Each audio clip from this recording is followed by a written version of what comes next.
ఇటీవల SIT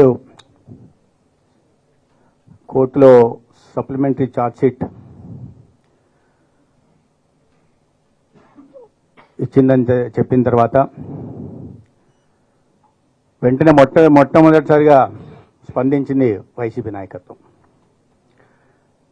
supplementary ఛార్జ్షీట్లో విషయాలు మాకైతే తెలియదు, కానీ దీంట్లో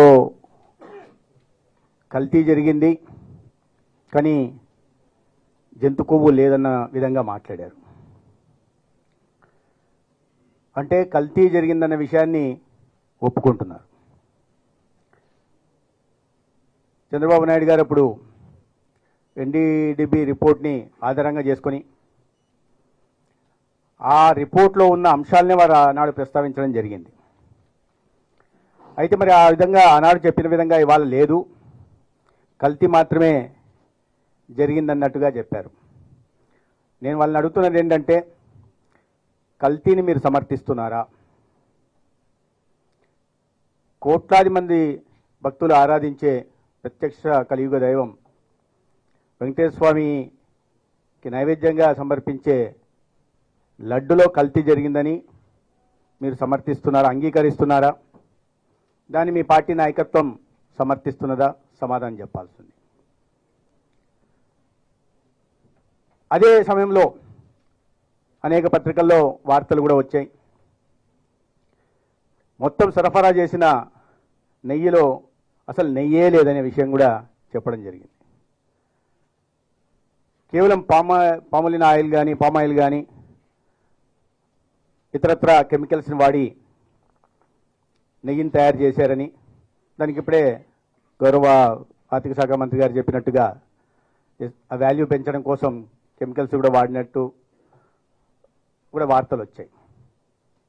అంటే మరి నెయ్యే లేకుండా లడ్డూలు ఎలా తయారు చేశారో కూడా సమాధానం చెప్పాల్సి ఉంది. మామూలుగా మనకు తెలిసినంత వరకు నెయ్యి తయారు చేయాలంటే భగవంతుడు సృష్టి ప్రకారం పాలు రావాలా, పాలతోనే నెయ్యి తయారు చేస్తారని ఎవరికైనా తెలిసిన విషయం. కానీ వాళ్ళ వైఎస్ఆర్సీపీ నాయకత్వం ప్రతి సృష్టి చేయడం, అందరూ దేవుళ్ళుగా తయారైపోయి ప్రతి సృష్టి చేసే ప్రయత్నం చేస్తున్నారు. పాలే లేకుండా నెయ్యిని తయారు చేస్తున్నారంటే ఎంతకు బరితెగిచ్చారో మనం అర్థం చేసుకోవాల్సిన అవసరం ఉంది.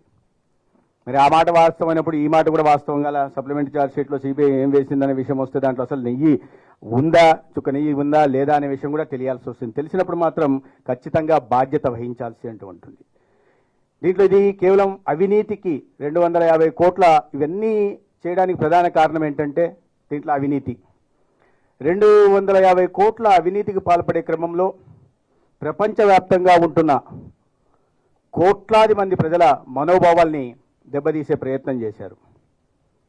తర్వాత ఈ వాస్తవాలు బయటపడుతున్న క్రమంలో ఇది భక్తుల మనోభావాలతో ముడిపడిన అంశంగా కాకుండా దాన్ని కూడా రాజకీయ అంశం లాగా చేసి తద్వారా మళ్ళీ వితండవాదం చేస్తూ ప్రజల్లో ఒక కన్ఫ్యూజన్ని క్రియేట్ చేసే పని చేస్తున్నారు.